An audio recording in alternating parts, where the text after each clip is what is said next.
La deroga alla chiusura è arrivata. Sospesi i parti all'ospedale San Giacomo d'Altopasso di Licata, ma la chiusura del punto nascite è quasi un allarme rientrato. Adesso 90 giorni per adeguare la struttura a quanto chiesto dal Ministero. Oggi incontro-confronto tra il direttore generale dell'ASP 1 Salvatore Ficarra ed il sindaco di Licata Angelo Cambiano.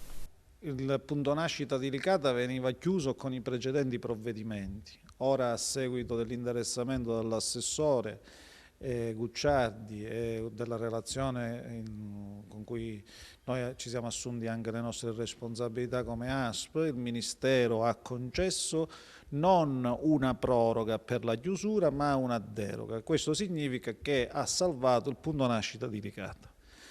Noi abbiamo allora trasformato la chiusura in sospensione delle attività perché il Ministero ci ha dato 90 giorni per l'adeguamento ai requisiti strutturali e di personale necessari. Entro questi 90 giorni quindi noi dovremmo fare tutti gli atti necessari.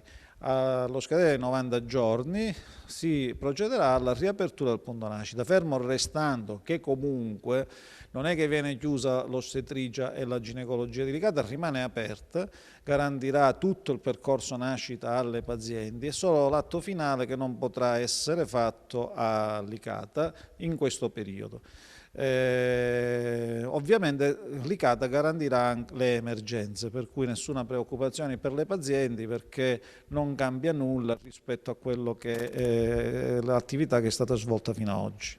Quanto è importante il punto nascita di Licata? Per noi è fondamentale, tant'è che io come direttore generale ho fatto una relazione mandata all'assessore, allora l'assessore Borsellino e quindi al Ministero in cui dicevo che appunto una città come Licata è un punto nascita che già rispettava parte dei requisiti, la maggior parte dei requisiti, pensiamo che l'anno scorso ci sono stati 440 parti, il tetto è 450, aveva dignità di rimanere tale, per cui questo percorso è stato condiviso anche dalle autorità superiori, tant'è che ci hanno concesso la deroga.